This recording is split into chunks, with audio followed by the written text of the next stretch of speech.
You had the session content and the learning outcomes in the bump that came out before this. However, I'm going to tell you a wee bit about New Ways Inverclyde, a bit about the development of clusters in our area, to share with you some of the emerging cluster work and to discuss the role a wee bit. You will take home some ideas and helpful contacts, hopefully, and maybe be able to contact us afterwards to follow things up. So to introduce you to Inverclyde, this is me on my daily commute to work in Inverclyde. This is the speedboat trials on the Clyde that we host in the summer, and it shows Inverclyde at its best. Inverclyde's a beautiful place with beautiful scenery and people who are friendly, who look after each other, who are committed to the area that they live in, and those of us who work there get a lot out of being based there. Inverclyde has a small population of 79,000, and that's in decline. Our population is declining year on year, and we have a situation at the moment whereby the number of older people in our population is significantly increasing in complexity and frailty, etc. But I know that that is replicated across the country. It's not unique to us, but it is part of the context that we work in. We're often seen as a wee place at the end of the Clyde, somewhere hidden behind Renfrewshire, just before you get to the beautiful scenery of Argyll. But Inverclyde's a lot more than that, and I would encourage you to look at what we're doing in the area and to look at what happens there, because good things happen in small places. We have stark health inequalities and stark inequalities in outcome generally. There is a life expectancy difference of 11 years between basically one street and another in some places, and that is persistent. I've worked in Inverclyde for 10 years, and we have improved the life expectancy in that time between two different bits of census by about a year. So health inequalities are persistent. Again, though, that is felt across the country. It's felt in many other places in Scotland, and we need to learn from each other in that. There's higher than average incidence of multimorbidity and complexity, particularly in relation to people who have significant mental health problems, who have addiction issues, chaotic lifestyles. There are many people in Inverclyde, more than the average, who are offering care to loved ones and who have particular difficulties in relation to that. There is sometimes a feeling in our area as if nothing's happening, because a lot of what we do can feel like it's day-to-day business, and it is. It sometimes feels like nothing's changing or nothing new is happening, because that is the case. Nothing new necessarily is being done. It's that we're taking forward what we've already been doing and trying to get the same outcomes, and that's why we have to look at things differently. Inverclyde has a thriving community infrastructure, though, and huge social capital, to use that sense. As I say, the people in Inverclyde support each other. There's good community infrastructure. There's a thriving voluntary sector in terms of community supports that could be provided, and we're lucky to have that. There's a survival instinct amongst the people who live there and grew up there, and there's a good sense of humour. I asked a member of my staff the other day what to put into this slide in terms of describing Inverclyde, and they simply say that it's the best place to work in Scotland in integrated health and social care. So they got a good appraisal the next day. In terms of systems and services, Inverclyde has a health and social care partnership, but we have been integrated since 2010 as a community health and care partnership. But predating any of that structural legislative supported change, joint working happened in Inverclyde long ago, as it did in many areas, in terms of joint work that happens amongst practitioners and clinicians on a day-to-day basis with families and with individuals. It didn't need structural change and structural reorganisation for that to happen. It's a characteristic of health and social care in Inverclyde anyway. We are part of NHS Greater Glasgow and Clyde and part of Inverclyde Council, the biggest health board and one of the smallest councils, so there is a dynamic within that. There are 16 practices with 71 GPs. There are currently no open GP vacancies, but there are pending GP vacancies, some of which are actively being advertised at the moment, come and work in Inverclyde, some of which are being considered in terms of whether it will be a GP who replaces a GP. There are 15 care homes, 11 of which have an aligned GP practice who cares for its residents. And there is one district general hospital in our patch, the Inverclyde Royal Hospital, which is obviously very beneficial for primary-secondary interface working, given that we're coterminous with our own hospital. There are challenges within that, however, given that the hospital operates in a much bigger context. New Ways Inverclyde was a programme, as I said, that was developed jointly by the Scottish Government and ourselves, and it was initiated in 2015. We were offered the opportunity to support our GPs to come out of QOF and to work more independently, more autonomously, if you like, away from QOF in testing out what the new GP contract would be like. GPs were very keen and signed up to it. 2 months after that happened, the government announced that everybody would get the opportunity to do that. So the initial fireworks were calmed a wee bit, but then the enthusiasm came back.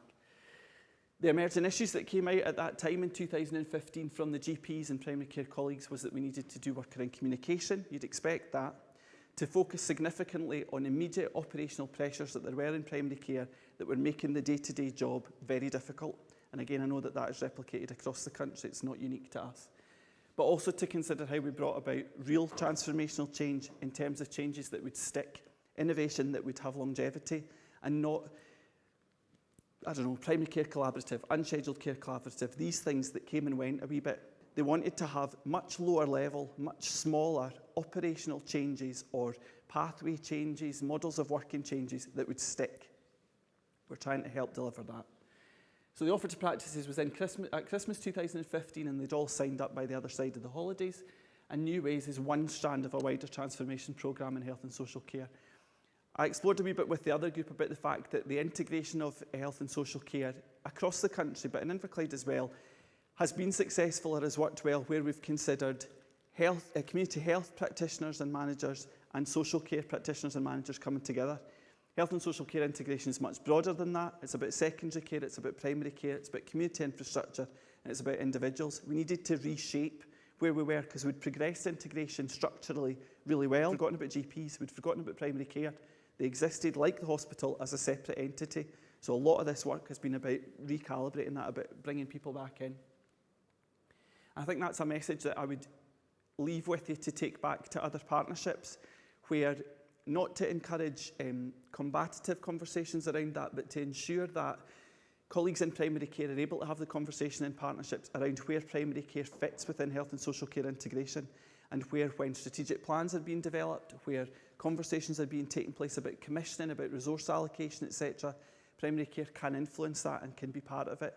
That's not something in Inverclyde that came about because of New Ways. It came about because of the approach that we took to implementing the legislation.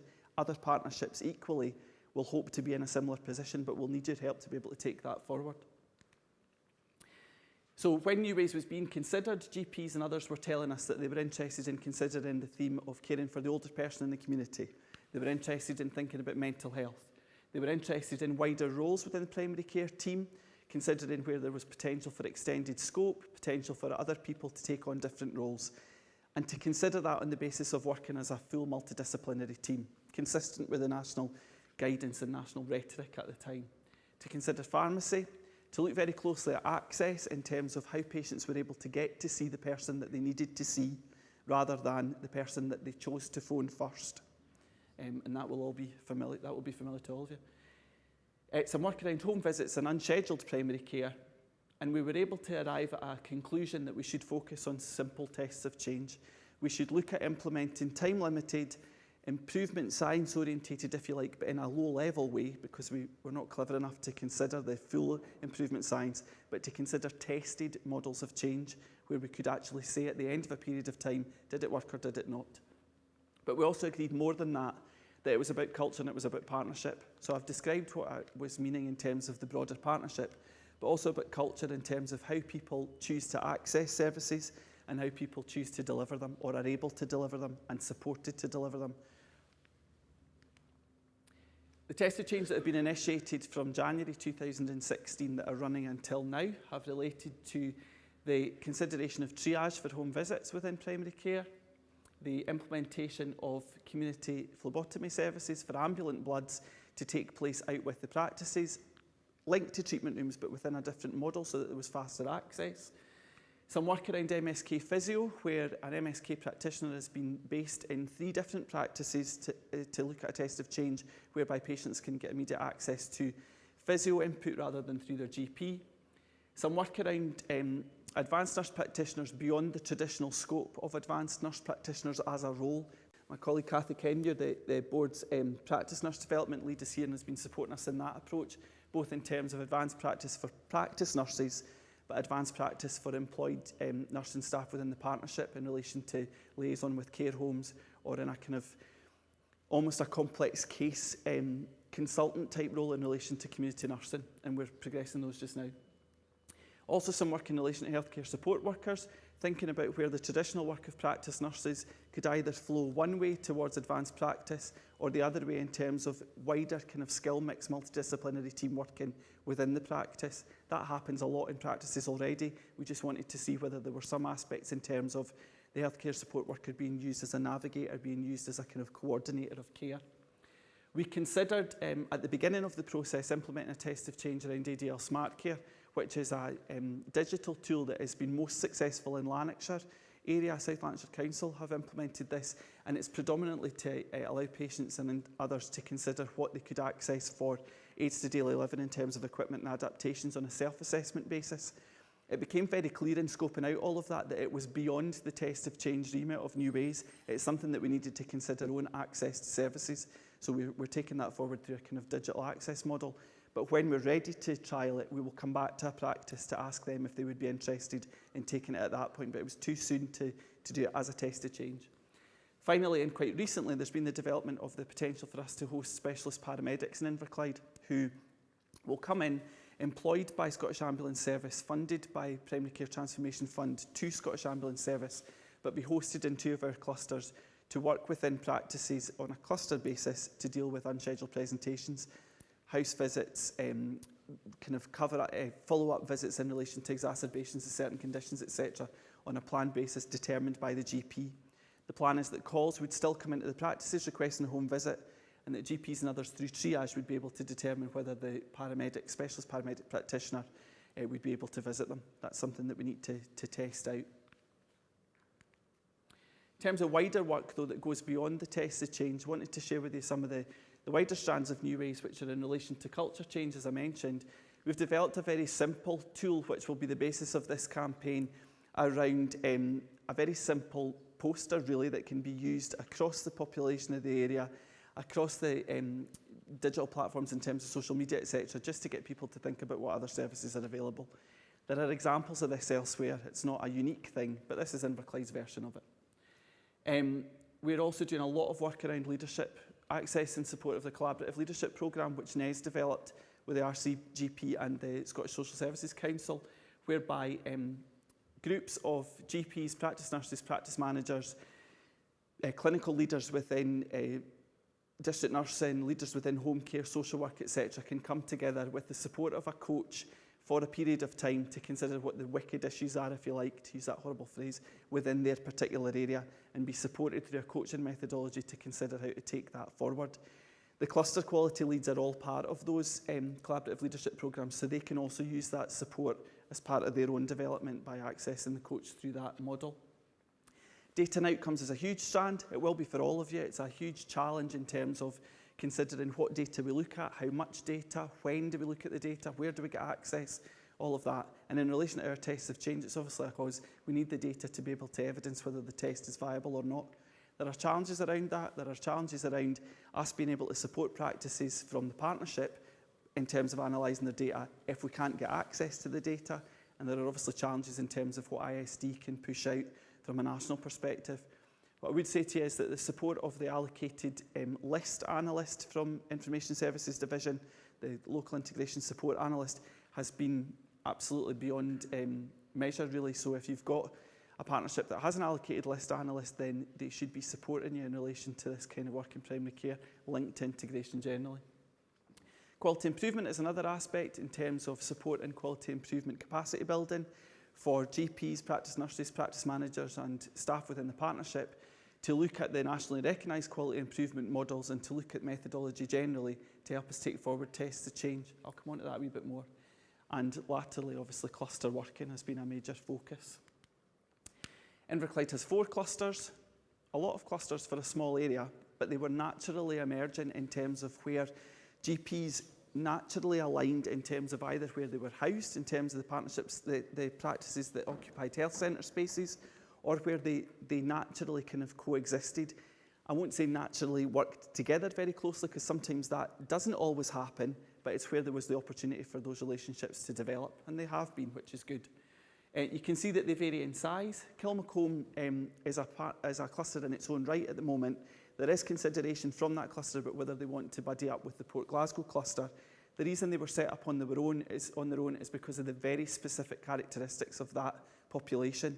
A much more elderly population, much more affluent than the rest of Inverclyde, well connected, articulate in terms of expressing what their needs were, and also quite transient in terms of a lot of that population predominantly using services within Glasgow where they travel to work. But similarly, that population have a lot of isolated older people that they're supporting and they support Quarriers Village, which has the large residential home and supported living for adults with learning disabilities. So they have a different dynamic to their population there that we're seeking to try and support. All the clusters have a cluster quality lead. All the practices have a practice quality lead. We have aligned a head of service and a service manager from the partnership to each cluster and to each cluster quality lead so that they can mutually support each other. That needs to be, for us, it's very important that that is around the cluster quality lead being able to feed in the views of the cluster to the manager to bring back into the managed services and vice versa, so that communication's improved, but also so that hopefully there's a kind of mutually supportive relationship in terms of problem solving, in terms of clarifying some of the myths, helping primary care understand what HSCPs are about, but equally helping the Health and Social Care Partnership as it emerges, understand what primary care is about. All clusters are meeting, have been meeting for a wee while. CQLs are starting to develop work plans around their clusters, starting to scope out ideas they've got for how to take things forward. As I said, the clusters were formed quite organically. They're informal in their nature. There is no prescription, if you like, in terms of how the clusters operate. There are suggestions in terms of how frequently they may want to meet. Support to help them meet can be provided, those kind of things. But in terms of what happens within the cluster, that's down to the CQL and his or her colleagues. We've supported some of the thinking in terms of giving the national guidance and helping that be distilled down. All of the CQLs were volunteers after the fact, because some people always need to be encouraged to volunteer, but they did volunteer in the end, and they get 2 funded sessions a month, and all of the PQLs are volunteers. There is not a job description for our CQLs, and they weren't appointed to it as a job. There is a role profile that kind of gives a description of what the CQL should be about. There's no mention of clinical governance. There's no mention of risk. There's no mention of managing the other GPs within that practice, within that cluster, and there's no mention of scrutiny. It's about learning, it's about peer support, it's about exploration, it's about looking at things in a slightly different way. Clusters were supported in their development early on with the support of Richard Lendon, who is a coach, a former GP from England who specialises in quality improvement in primary care, who we were able to support to come up and work with practices around their formation, work with clusters, around their formation. That was beneficial at the beginning. People will be able to speak to Alana after about what that experience was like. We have quality improvement workshops and quality improvement training, which was delivered for our GPs through the Richard Lendon work, but also through NES and various other resources for practice managers, practice nurses, etc. We did a wee bit of work around resilience with the practice nurses, because it's an unsettling time for them in terms of thinking about what a model of primary care will look like. There's a very active GP forum in Inverclyde, which has been beneficial. The CQLs and PQLs meet on a regular basis with ourselves to discuss how things are emerging and to get support and resources. There's a practice nurse network and a practice managers group. The cluster plus locality work is the collaborative leadership work that I described to you. There are cluster work plans emerging, and there is a new significant focus on determining data sets that we need to have in place in the clusters to support the CQLs to take improvement forward. Some of the emerging work is around audits of service usage, so where clusters are wanting to audit how much they're using of labs and diagnostics, for example, how much they're referring to primary care mental health teams, does that compare favourably with other areas, etc., just to get a sense of how things are looking, but not in a league table way, not in a quaff way. It's just been around people wanting to use the data to explore what practice is like within that cluster.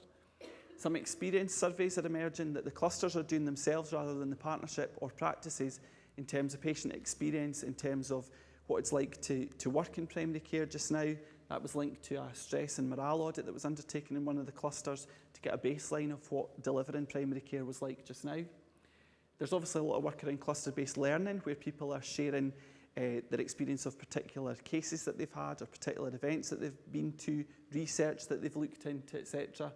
There's some work around standardisation of practice where it's appropriate, so we're considering that practices could align more closely in terms of how they deliver, but retaining their uniqueness, because obviously they're all individuals. That's been taken forward. And also some early conversations around resource sharing.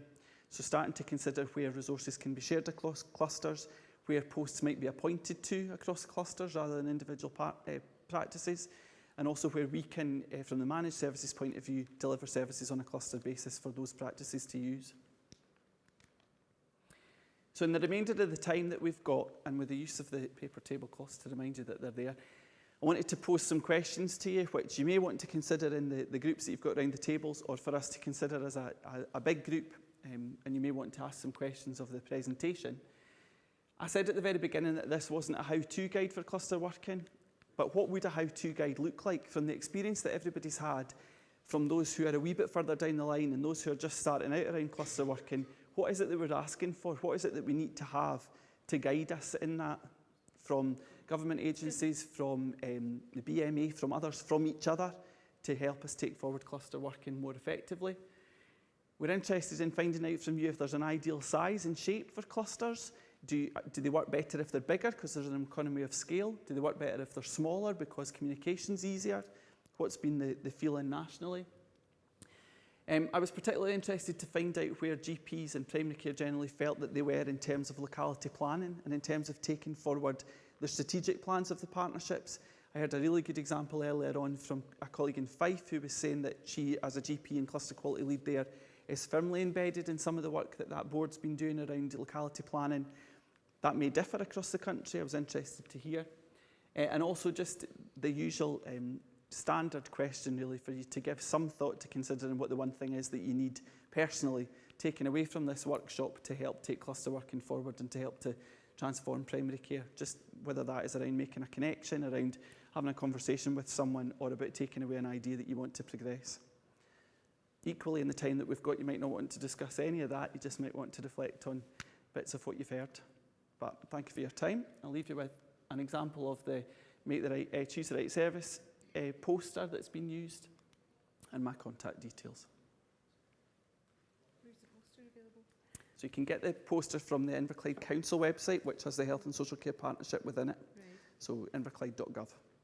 It's on there. Okay. It's copyright protected at the moment because we're evaluating it, but the idea is not unique to us. And we might have stolen bits of it from other areas. So how is cluster working going? How are clusters emerging in the other areas? Are there any other particularly good examples? I was a bit surprised that Kilmacombe gets away with it, as it were, with 6,000 people, and okay, they're different from everyone else, but you've only got 2 practices in the cluster. Mm-hmm. I'm in Glasgow, and we have 2 practices who are different from everyone else. They're in the same building, and they have 24,000 patients. Mm-hmm. Way bigger than any of your clusters, but they're not allowed to be a cluster because there's only 2 of them. Says who? Says everybody. So the two huge practices are different from everyone else. Have had to join with 5 other practices that are different from them to form a cluster, to get CQL, to get funding for CQLs. And I'm just a bit surprised that you've got that. I just wondered if anyone else could. Because 2 practices is not a cluster. 2 practices is a buddy. It's one of our clusters. You know what I mean? It's only a buddy system. It's not really a cluster, I think. I think Has anyone else got clusters that are only 2 practices? We've got buddy. Yeah, we're in Angus, so there's a sort of a natural constituency across 3 other areas, and we're kind of just odd man out, basically. We don't, so I just work down the road from Jim here, who works in our growth. Our growth is very clearly a community, natural constituency. We're Monteith community. We're similar, but we're remote from other practices in Angus. We don't fit with Forthrow, we don't fit with Montrose, so we are kind of just left out in the cold. We realise we're not really, that's not a sustainable model, but no one's really been able to come up with a very great ideas how we resolve that. Our solution so far has been to partner with Tayside out of our service to increase our critical mass a bit. So that's one solution.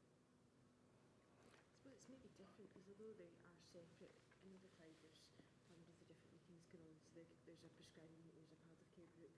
So they're not isolated in any other way. But I suppose you say the GP forum, everyone goes to that. So we're there's always meetings. They're not really off doing their own thing, and we're always and you mentioned the meetings that we go to with the CHCP people. They're at that with the other 2 clusters. So it's not they're isolated as such. I think your question is useful to illustrate the point that we've experienced, though, which is that because Inverclyde is so small, the requirement to divide it up for locality planning for health and social care and into clusters to support the taking forward of the primary care development felt artificial because Inverclyde works as one place generally anyway.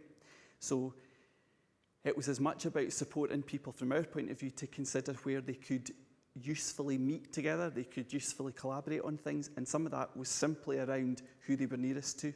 And it was always envisaged, I suppose, that practices might set up their clusters in that way because they're theirs, they're not ours. Set them up in that way to take them forward and maybe review them later. Kilmacombe are already starting to say, could they link more with Port Glasgow cluster on some things? But for some aspects, in terms of their test of change, the two practices testing them has been fine. Can I ask an open question? In West Lothian, there are 23 practices. There are 2 clusters. My cluster has 13 practices. I couldn't tell you the population, but it's substantial. And they have created cluster leads and locality representatives.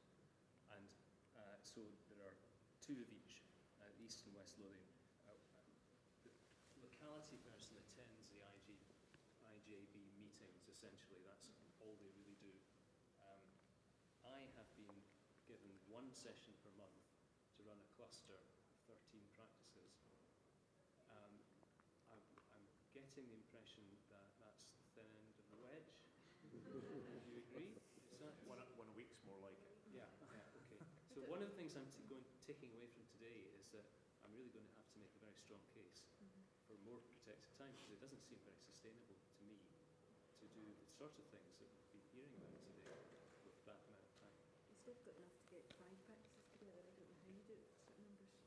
And once it comes to looking at extracted data, that's going to take, clearly going to take much more time. I think it's very fluid, isn't it?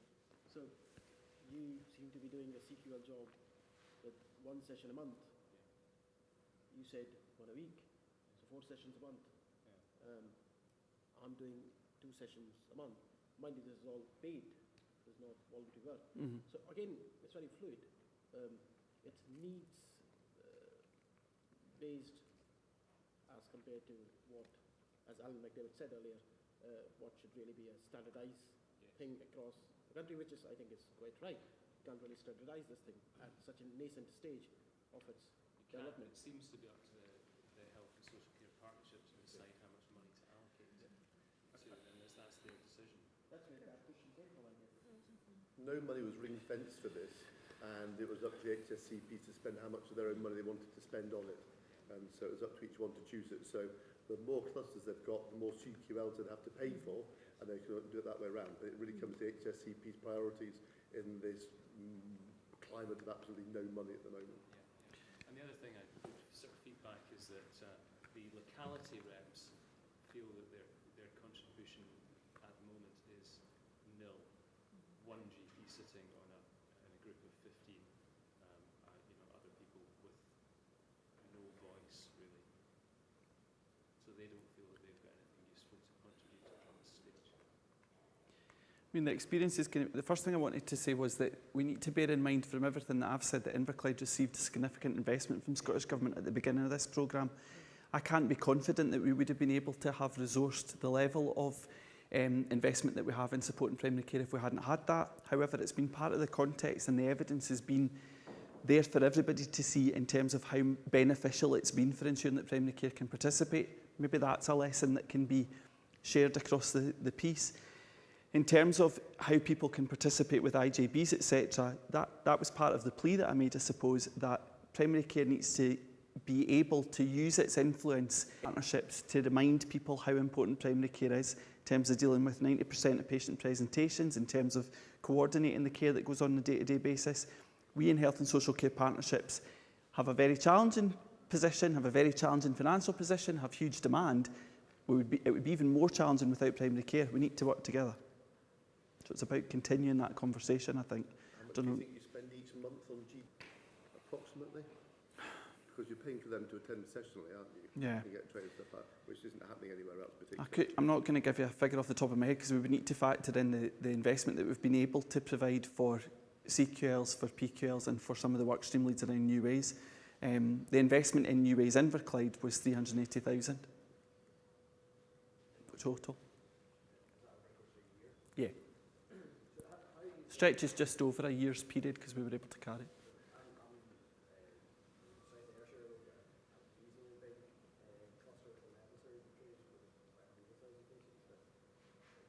there is no clear channel of communication between yourselves and the partnership. So you mentioned the head of service and the service manager.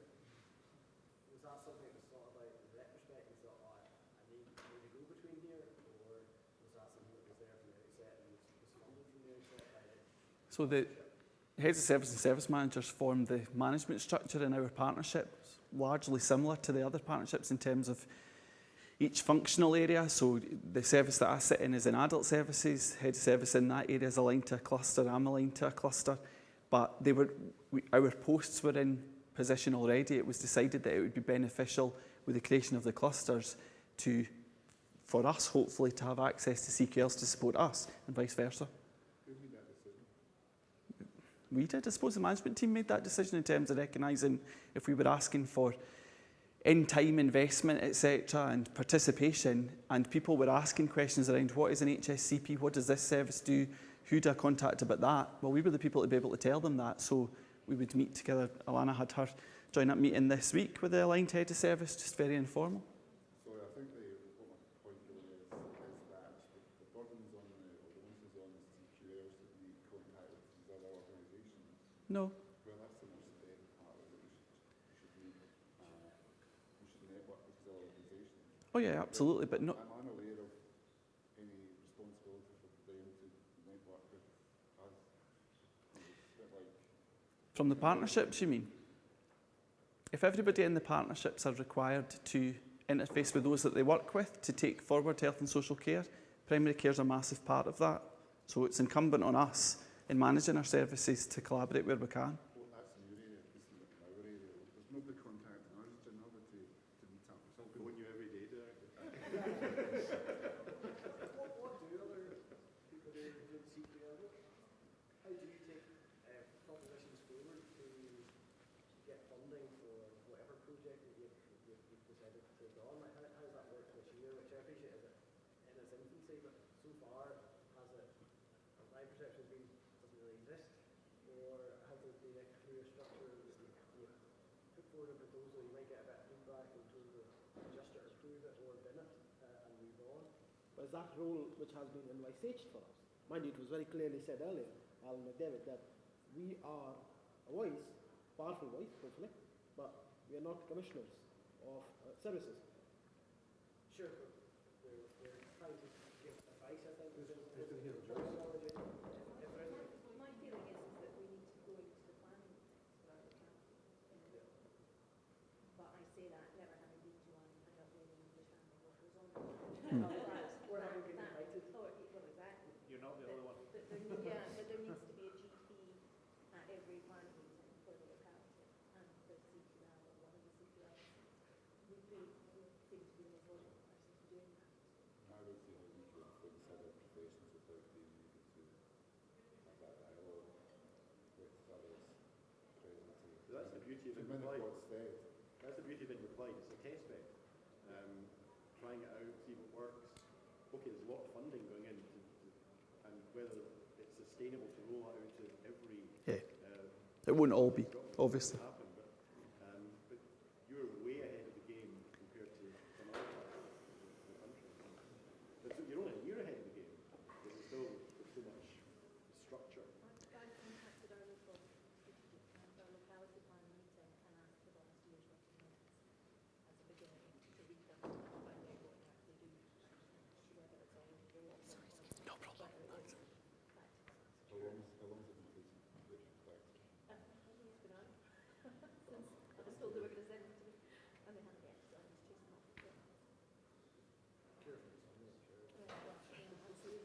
Any others? Do you involve the cluster called leads in something like a primary care strategy group meetings? No, not yet, but I suppose the work that we've taken forward with the cluster quality leads and practice quality leads meeting is to consider what the work in primary care is in terms of innovation. So you could argue that that is the development of a work plan around what we're taking forward. But when the partnership strategic plan is being refreshed, that group will be used as a reference forum, whereas we didn't have that when we were writing the first strategic plan. So that's how we will be able to ensure that primary care can have a different level of voice in the plan. there isn't a primary care strategy for that, for our particular partnership. It's part and parcel of our plan. Just intrigued with that, we were kind of mentioned that how could GPs raise their voice? I guess one of the ways, and we have that in Northeast Glasgow, and I'm pretty sure there are other clusters across the country who have that, that cluster quality leads do attend primary care statutory group meetings, and that's where you can raise your voice or raise the tempo or demand things or suggest things. Yep. I think there certainly is a way forward. I think that I would imagine that in every health board area there are different ways in which primary care is able to contribute and to collaborate. It's about finding them out. It's about people being aware of all of that. I mean, we make no judgment about what happens in any other boards set up as a result of what we've done in Inverclyde. This is merely to demonstrate to, I suppose, what we set up in our partnership, and it works because of the context that we've got. It's not to suggest that it's in any way comparable to another area or that it is better than any other area. So it's very flattering to hear that we're much further ahead, but we're interested in what the result is for our area. And as long as primary care feels that it's sustainable and patients feel that they're getting an improved service from it, then it will have been a success. Okay, I'll close there. Thanks very much for coming to this workshop. I think that might be the end of the day, but I'm not certain. Yeah, it is. Safe home in the storm. Thank you.